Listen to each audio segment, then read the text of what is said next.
saludar y encontrar por este medio y ofrecer un paso más a esos 3 videos que presentamos anteriormente sobre qué hacer en casa cuando encontramos personas necesitadas de oración especial o de liberación o incluso de exorcismo. Pues con el motivo de la pandemia y las circunstancias que pasamos, definitivamente eso ha entrado también un poco en conflicto para muchas personas.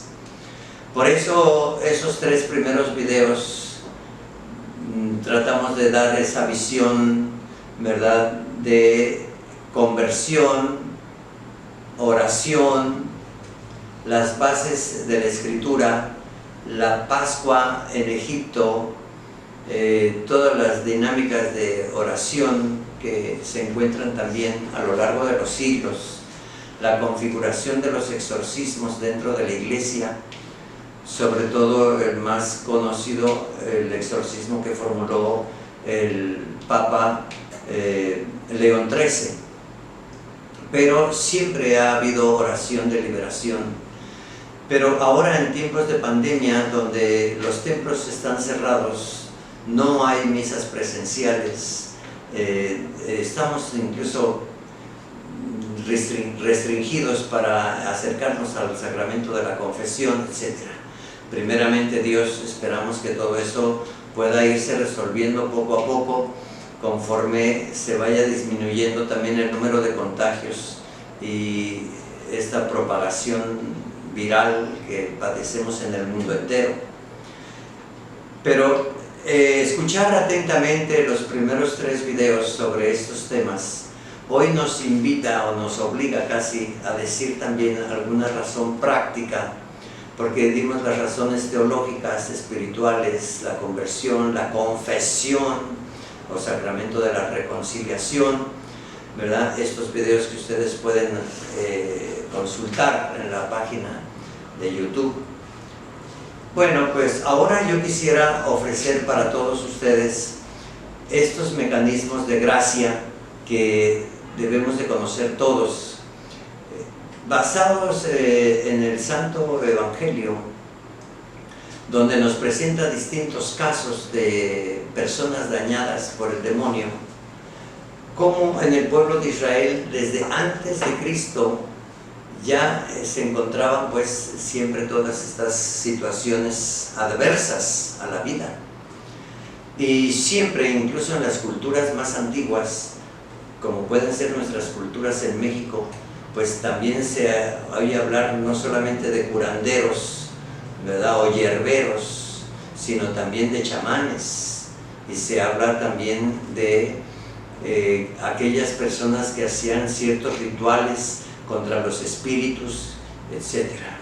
Es una necesidad, es una necesidad.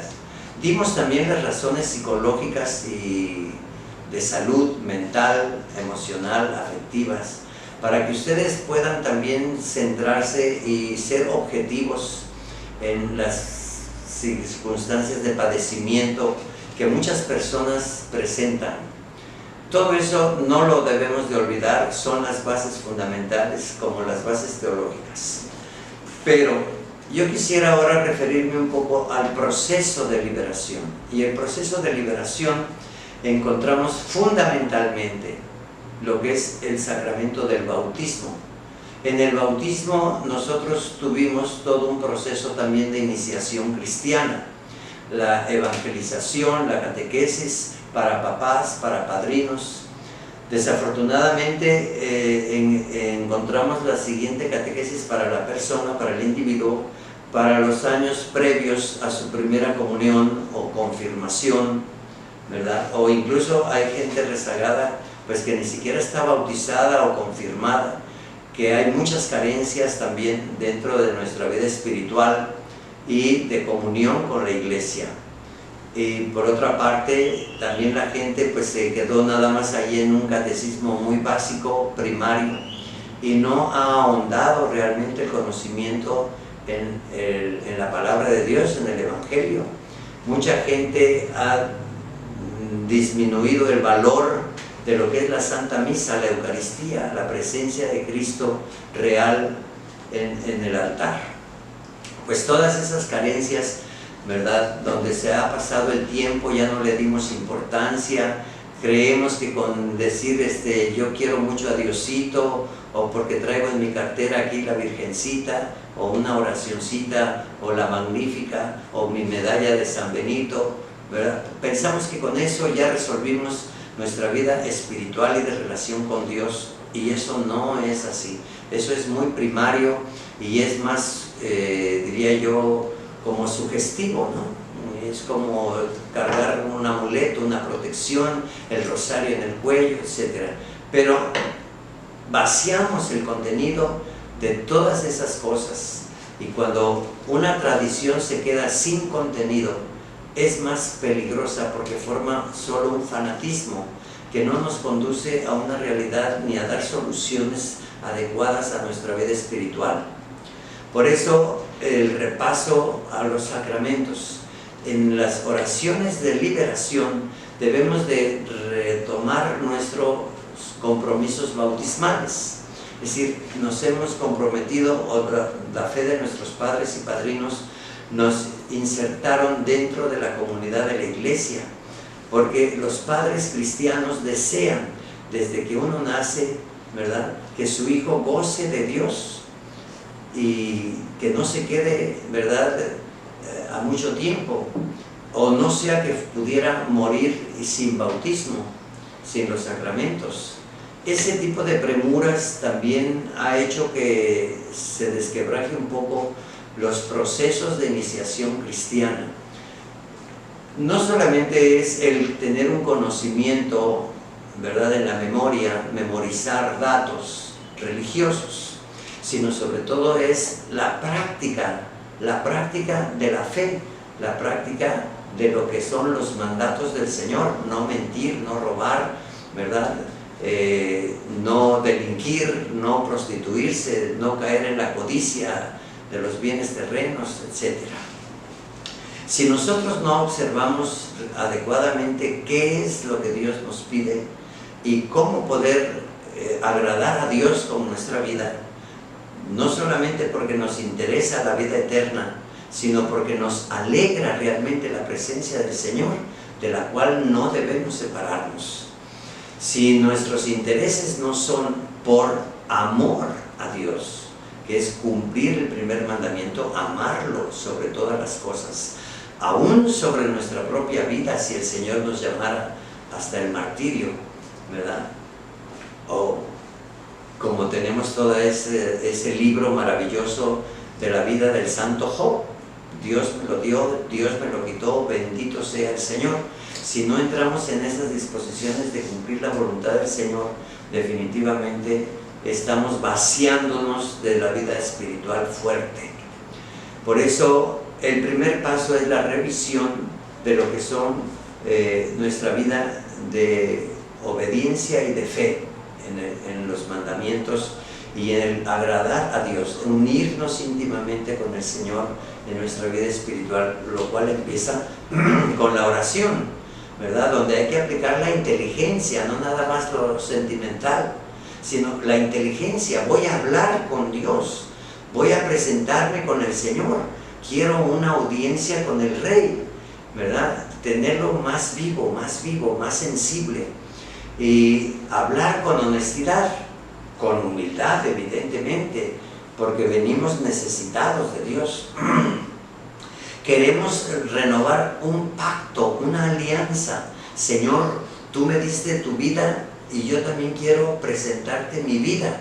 Es como un cambio de vida en el Señor, y eso muchas veces no lo tenemos tan en cuenta, ¿verdad? Solo nuestras necesidades: dame, tráeme, necesito, quiero, me duele, la casa, los hijos, etcétera, la economía, la pandemia. Pues nada más estamos como pedigüeños, ¿no? Pero eso no es la vida espiritual. La vida espiritual es una alianza de amor con el Señor que me llena de alegría, y que no me importa el esfuerzo, el sacrificio y el empeñarme, ¿verdad?, no solamente por el premio que me tiene prometido, sino sobre todo porque deseo vivamente estar con Dios y ser incluso trabajador con el Señor, hacer míos los sentimientos del corazón de Cristo. Los caminos de la oración, en este caso, son fundamentales. Ahí donde, si tú vas a querer orar con los salmos, pues no es lo mismo leer el salmo o recitarlo como si fuera una fórmula mágica, que entender el salmo. Eso implica estudiar un poco la Sagrada Escritura. ¿Qué está diciendo? ¿En qué época fue dicho? ¿Cuáles fueron las intenciones de este salmo? ¿Por qué el Espíritu de Dios movió a David o a los escritores de la Biblia a decir estas palabras? Si era originalmente como un cancionero, ¿no? Porque son cantos, son cánticos, no son oraciones recitables. Pero hay que entender lo que se dice. El que vive, por ejemplo, una canción, vive y expresa, ¿no? Si busca felicidad, libertad, amor, justicia, como las canciones de protesta, ¿verdad?, que son tan frecuentes, pero es porque algo los mueve, ¿no? El amor o el fracaso, o algo los mueve y lo cantan con sentimiento, ¿verdad? Son verdaderos intérpretes de los sentimientos humanos. Lo mismo los salmos. Los salmos deben de ser no solamente recitados ahí como una lectura fría, sino con el Espíritu. Ahí es donde decimos, ora en el Espíritu. En el sacramento del bautismo, la primera parte, después de ser preparados con la evangelización y lograr la conversión y despertar en la fe y en el deseo de amar a Dios sobre todas las cosas, el segundo paso es la señal de la Santa Cruz. Cuando nosotros fuimos bautizados, la primera parte fue ¿qué nombre quieren darle a su hijo? Le preguntaron a los papás y a los padrinos cuando nos presentaron de infantes. Cuando son el bautismo de adultos se les pregunta ¿con qué nombre quiere ser llamado? No es nombrado, sino llamado. Es decir, ¿con qué nombre quieres ser llamado? El Señor te llamó a la existencia desde que fuiste concebido en el vientre materno. Pero ¿con qué nombre quieres que Dios te llame? Porque tu nombre quedará escrito en el libro de la vida, no solamente en el archivo parroquial con un acta. Con ese mismo nombre te llamarán tus padres, tus hermanos, tus familiares, tus amigos. Con ese nombre te vas a inscribir en la escuela, en los padrones. Con ese nombre te reconocerán el resto de tu vida. Pero el nombre, por lo mismo, implica nuestra vocación, es decir, nuestro llamado. ¿Qué llamado es cuando te dicen Pedro, Juan, Santiago, ¿verdad? ¿Qué significa tu nombre, no? Hay que darle el sentido y entender qué dice nuestro nombre, porque en la Sagrada Escritura, en nuestro nombre, está nuestra vocación. Ah, caray, eso cambia mucho el contexto. Por eso es que la Iglesia a veces nos indica no ponerle a los hijos cualquier nombre, porque me gustó la novela, porque me gustó el personaje de la historia, ¿verdad? Porque hoy en día incluso, lo acaban de decir hace poco en las noticias, ¿verdad? Si en un momento dado hay nombres extravagantes, ¿no? A uno le quisieron poner Maciosare, pues eso es no entender ni siquiera el idioma español, ¿verdad? La osadía de alguien que atenta contra la patria, dice el himno nacional mexicano. Mas si llegara alguien osado a ofender la patria, ¿no? Mas si osare, ¿verdad? Un extraño enemigo. Bueno, por otra parte, pues hay quien toma incluso nombres demoníacos, ¿verdad? Como Jennifer. Pues muchas criaturas quedaron incluso con ese nombre, ¿no? Pero Jennifer, Fer, en latín como en griego, como en el mismo hebreo, implica el nombre de los demonios de fuego, ¿no? De los demonios del fuego, ¿verdad? Ahora, por ejemplo, se habla de la caricatura que tiene muchas cosas también como de mensaje un poco demoníaco o ¿cómo se le dice? Situaciones sugestivas, ¿no? Pokémon, pues el nombre de ese monito de la caricatura realmente es el nombre de un demonio, es el demonio del fuego, Pokémon. Pokémon, el nombre propio es Pokémon, no Pokémon, sino Pokémon. Eso es importante. ¿Cómo le vas a poner a tu hijo, por ejemplo, COVID, ¿no? Lo acaban de decir hace poco un comentario del registro civil, que se presentaron a un niño porque nació en este tiempo de la pandemia, ¿verdad? Pues a lo mejor a otro le ponen pandemia y a otro COVID. Queridos hermanos, eso es una tontería. Es realmente gente que no reflexiona. Pues ¿qué vocación es esa? ¿Cómo te van a estar llamando con ese nombre? Pues es todo lo contrario. Ojalá que no venga pandemia, ojalá que no venga COVID. No, pues en lugar de ser un llamado vocacional, ponemos nombres a lo tonto, porque fue el nombre de la novela, ¿no? O de un personaje X, porque a mí me gustó muchísimo, ¿no? Bueno, pues queridos hermanos, no es lo mismo llamarnos Benito por razón de San Benito Abad que llamarme Benito por Benito Juárez, por ejemplo. Pues ¿qué vocación es esa? Tenemos que entender adecuadamente, ¿no? ¿Qué es lo que estamos diciendo? El nombre, con el nombre entramos a la iglesia. ¿Qué nombre quieren ponerle ustedes a su hijo?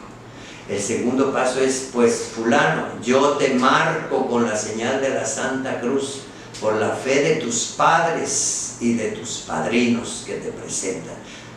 Es por la fe de papá y de mamá, pero es un acto de fe, no es nada más un nombre romántico, ¿no? Tiene que ser por la fe. Hay muchos nombres en griego que nos pueden parecer incluso feos o grotescos o que no dicen nada, ¿no? Crisóstomo, pues sí, pero el nombre en griego es un nombre compuesto que significa el que predica con la voz de oro, ¿no? El que anunciaba el evangelio, ¿verdad? Crisóstomo, el que tiene boca de oro, porque habla y tiene una oratoria hermosa que convence, que conmueve, ¿verdad? El Crisóstomo, pero era para hablar de Cristo, ¿no? En boca de oro, porque habla de Cristo, Crisóstomo. Pues a lo mejor a mucha gente no le gusta el nombre de Crisóstomo, pero es un nombre que dice, habla de una vocación y de una nota relevante en la fe. Después de ser marcados con la señal de la Santa Cruz en el bautismo, ¿verdad? Implica también el renunciar al pecado. Queridos hermanos, volvemos a insistir, ya en los primeros 3 videos, ¿verdad? Insistíamos en lo que es renunciar realmente al pecado, pero renunciar con inteligencia, con el corazón. Claro, es difícil entender todo eso porque en un momento dado hay quien está amando el pecado. No quiero soltar este pecado, y aunque sea pecado, prefiero dejar a Dios, pero yo voy a seguir en mi adulterio, o con mis robos, o con mis mentiras, o con mi odio, ¿verdad? No queremos salir de eso, porque nuestro corazón no está en la línea del corazón de Cristo, que ama. Perdona a tus enemigos, nos decía el Evangelio, ¿verdad? Perdona a tus enemigos.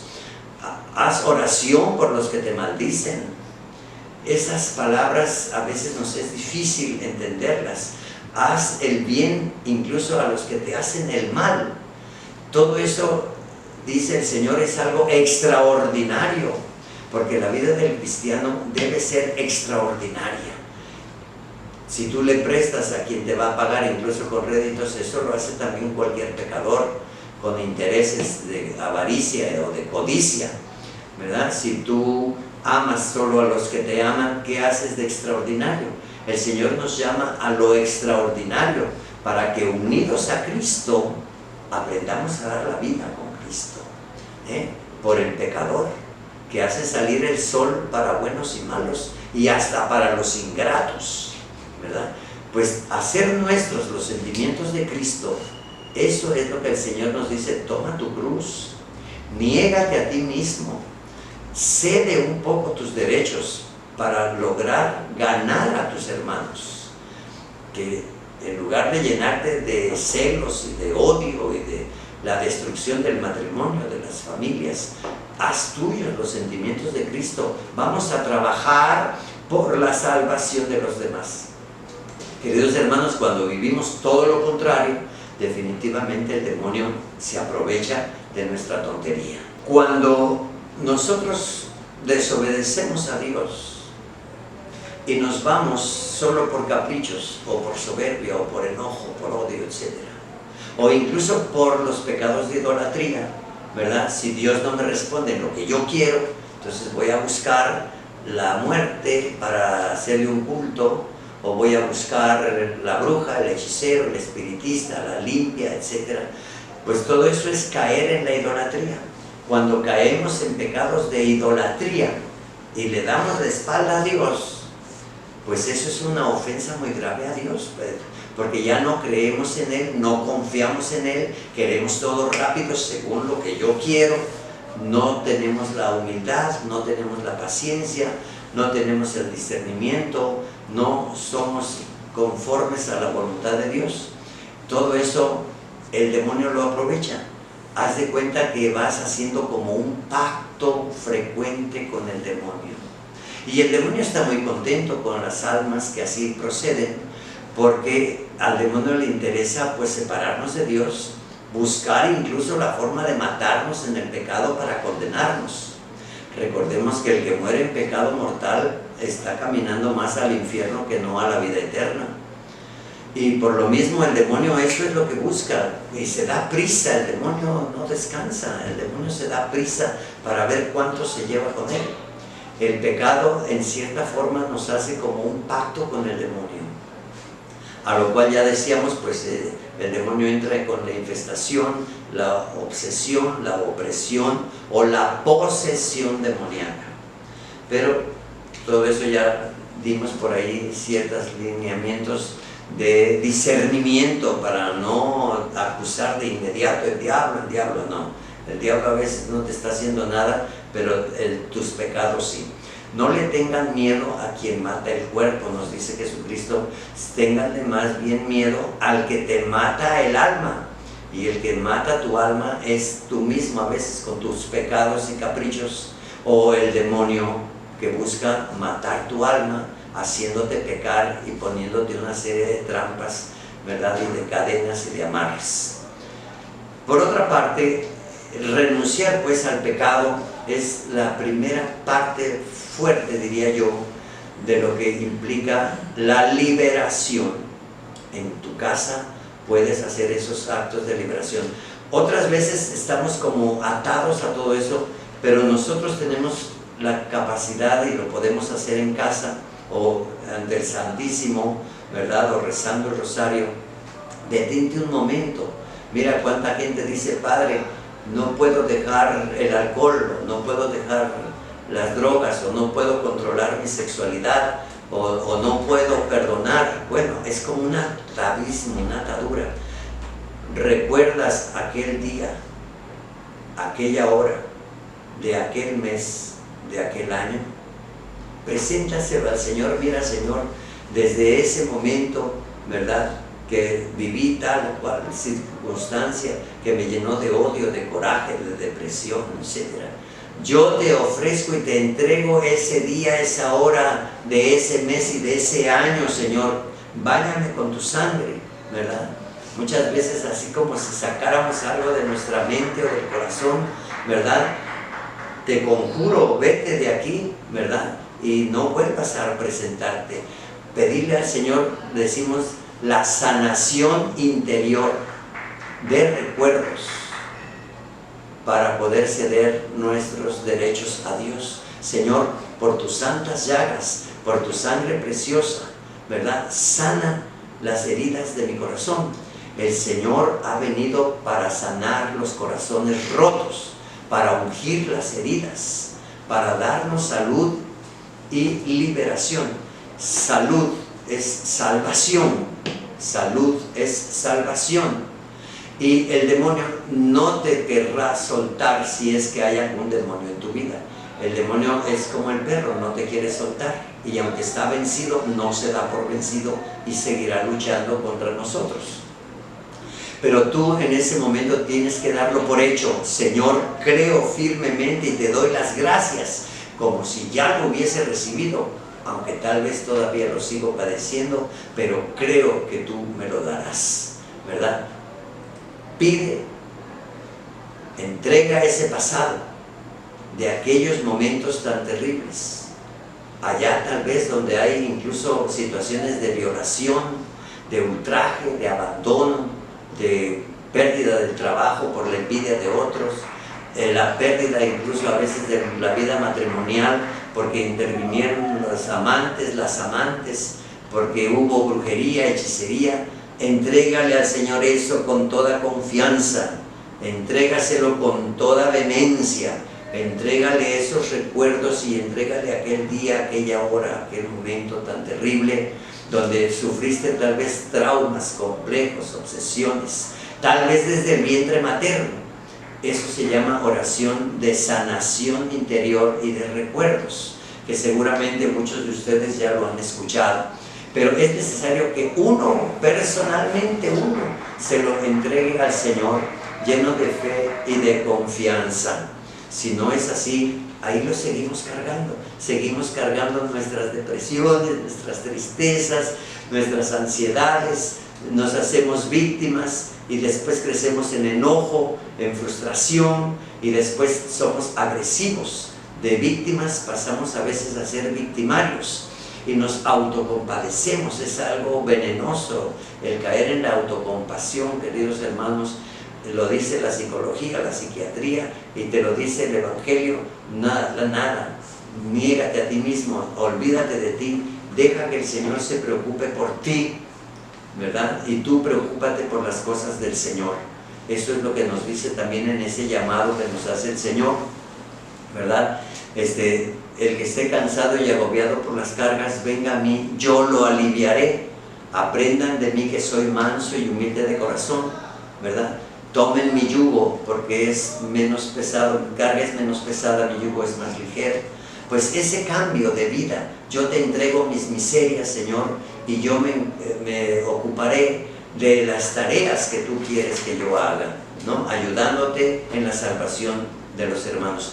Cuando uno entra en esa sintonía, el demonio no lo soporta, el demonio te va a soltar, el demonio va a huir de tu fe, porque es la fuerza de tu fe aplicada en todo eso lo que hace que el demonio salga de tu vida y de tu persona y de tu casa, ¿verdad? Resistid firmes en la fe y vuestro adversario el diablo huirá de ustedes, nos dice San Pablo. Esa fortaleza hay que pedirla al Espíritu Santo. Bien, tu nombre, la Santa Cruz con la que fuiste marcado en la frente y luego ungido en el pecho con el óleo de catecúmenos, renovando todo eso, hemos ganado ya muchísimo, viviendo arrepentidos, haciendo penitencia, ofreciendo algún ayuno, aplicándonos en las obras de caridad, de misericordia. Todo eso nos va a ayudar muchísimo, los actos de fe y de obediencia. ¿Por qué? Porque queremos quedar libres y porque queremos sobre todo amar a Dios sobre todas las cosas, para que ese sea mediante el ejercicio de amar al prójimo como Cristo nos amó, ser perdonados como nosotros perdonamos. ¿Con qué medida perdonas? ¿Con una medida humana, limitada y pobre? ¿O perdonas con la medida que usa el Señor para perdonarte a ti? Eso es importante. Hay que pedirlo al Espíritu Santo, hay que orar muchísimo, hay que llamar a la Santísima Virgen María. El demonio le tiene pavor a la Virgen María y le tiene rabia a la Virgen María, porque una mujer en la fe, como la misma fe de Abraham, no más grande, es la que hizo posible que llegara el Salvador hasta nosotros. Y por eso a ella se le atribuye el que aplasta la cabeza soberbia del demonio, porque en la humildad él esclava el Señor se goza y se recrea en tan graciosa belleza, dice la oración antigua. Llama a la Virgen María, llama a la Virgen María, llama, invoca al Espíritu Santo para que seas fuerte en la fe. Tu fe vencerá al demonio.